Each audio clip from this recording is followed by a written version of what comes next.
Okay, good morning everybody. Today we will present chapter 1 from the Psychology of Everyday Things book. The title is The Psychopathology of Everyday Things.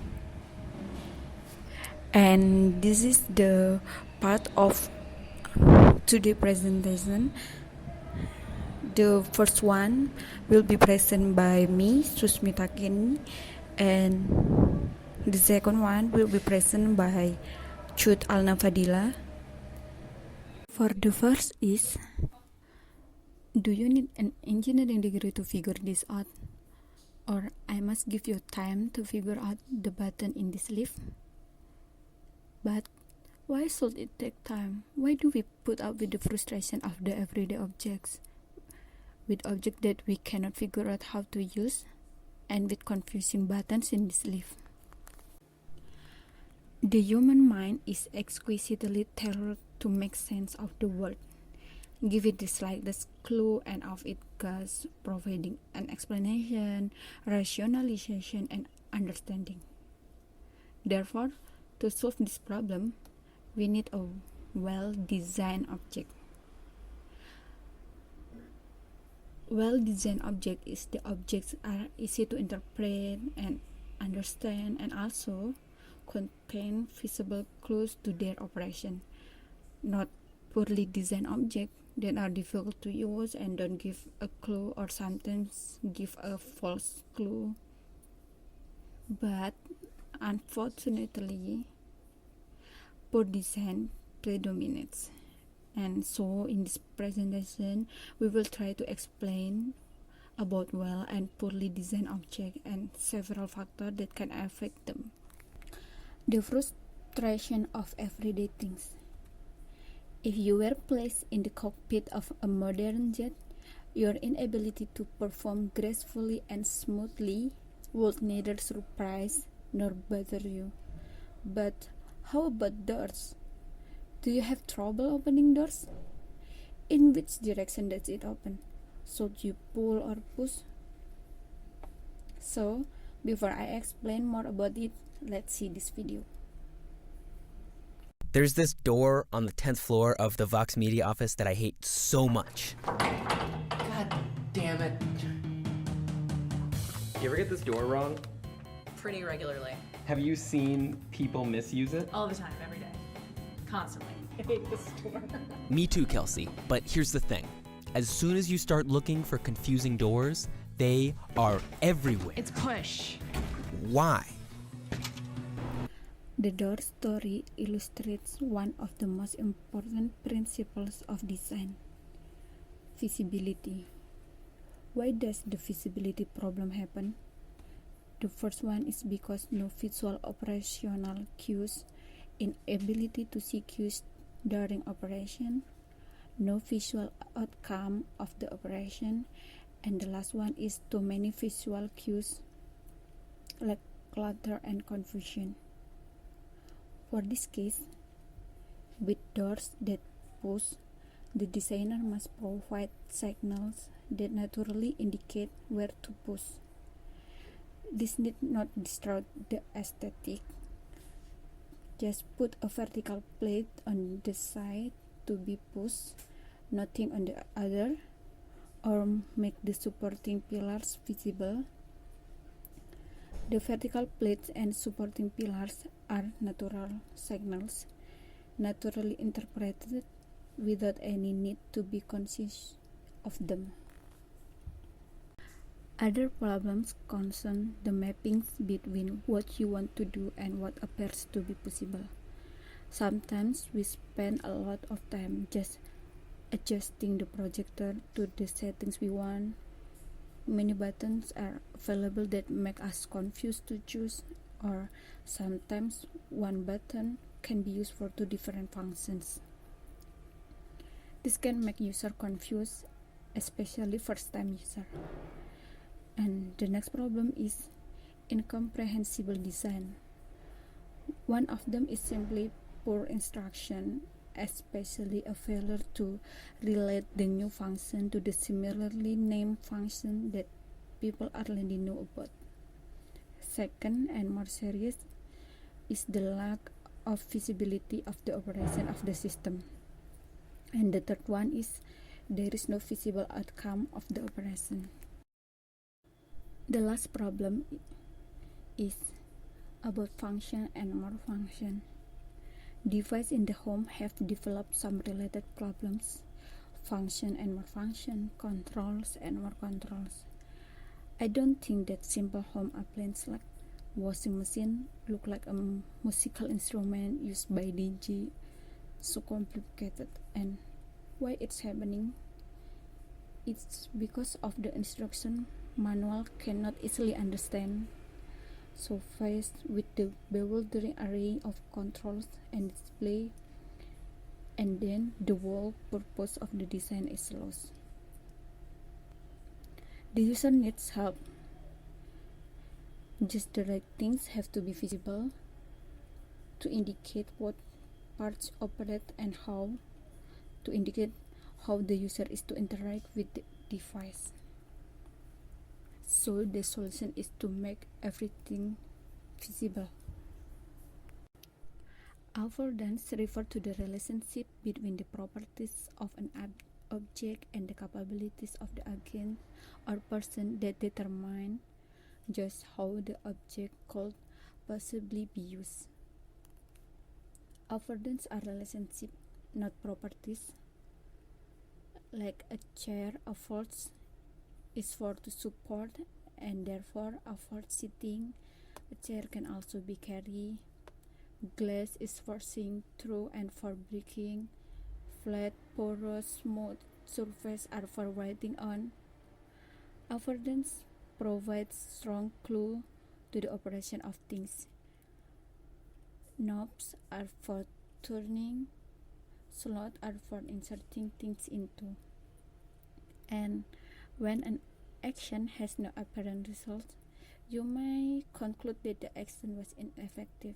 So you repeat it and repeat again, and it's a poor design that allows you taking a long time just to understand it.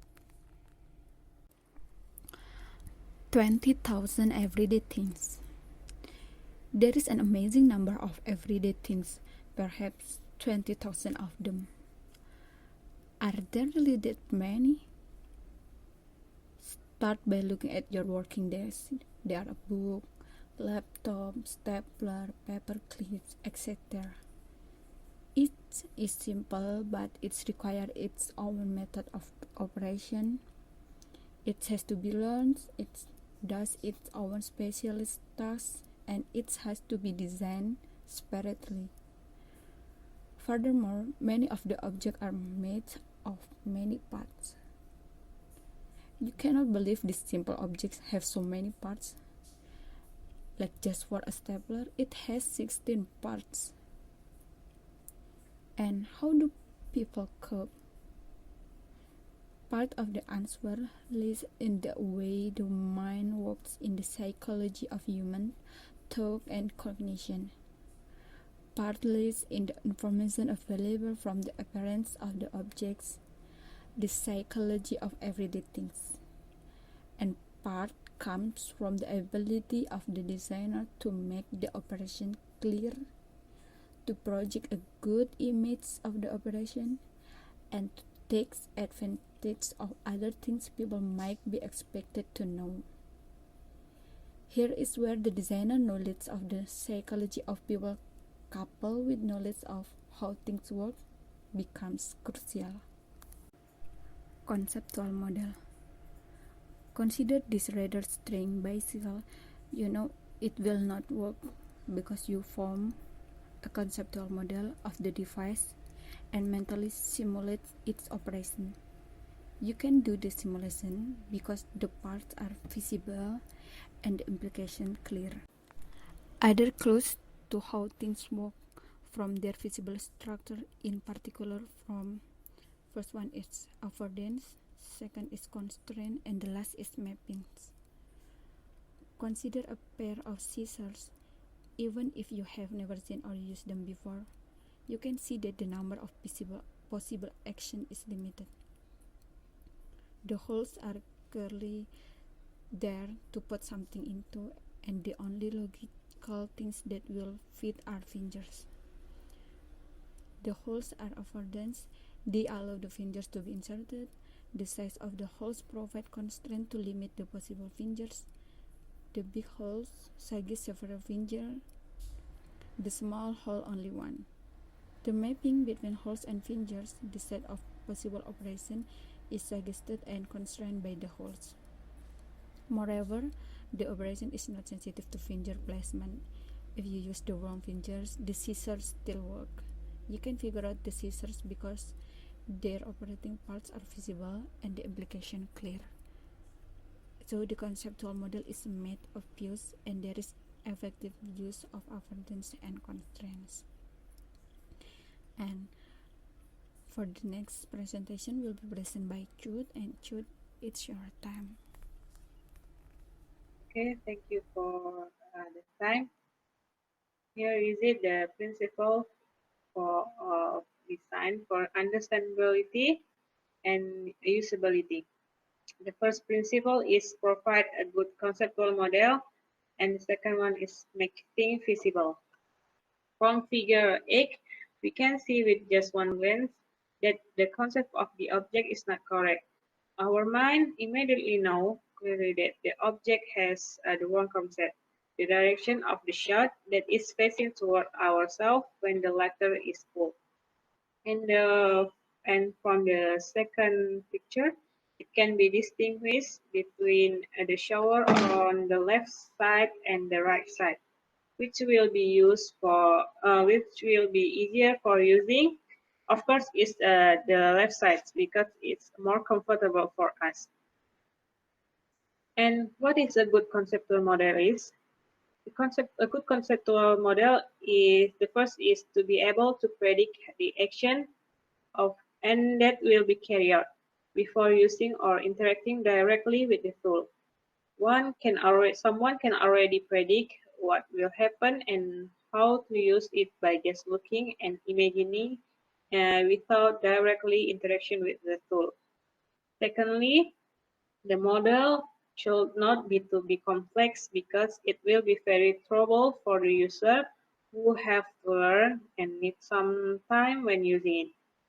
Third, there is no need to understand what materials are used by the tool. User then doesn't have much time to think about things like this. Conceptual model are also referred to as a mental model where the model are thought by the majority of people mentally. As a figure 10, there seems to be a confusing concept. Can you guess what is it? It's because the refrigerator has two cooler for the freezer and the refrigerator. It may be confused. Also for the direction for the freezer and the refrigerator is a different direction for the folder. It may be confused also. But I think this is an old model, but no, it doesn't have a design like this. So Norman also illustrate the conceptual model like this. Why we need to provide a good conceptual model? Uh, it's because the designer model was first create the conceptual model, and the designer who want to talk to the system, but the designers doesn't talk directly with the user.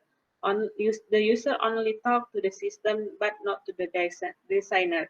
It's the reason why a good conceptual model must be created by the designer to make the user easier to understand the system. This next principle is make things visible. Make things visible is a very important part too because the majority of people see with a view. Visible not only from the size of the object, but also the location, the mode operation, relationship to the action. From this figure, which will be easier to understand the left side or the right side. Although in the left side of figure, it's provide a picture to demonstrate the step for how to hold the telephone. It's maybe difficult to understand. And the right side, just by the text, it's much it will be easier to understand. The next principle is mapping. What is mapping? Mapping is also can set sequence of flow chart. Then what is a good mapping? A good mapping is easily learned and always remembered by the user. Mapping is natural action, and mapping may cause by physical analogy, biological, culture, standard, and etc. This is a picture by Norman's book, a very good example of nature mapping, control in the form of the chair itself.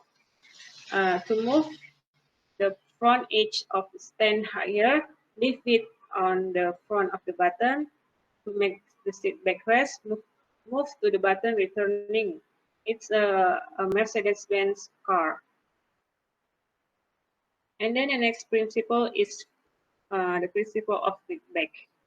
Feedback is how to communicate, sending back to the user information about what action has actually been done.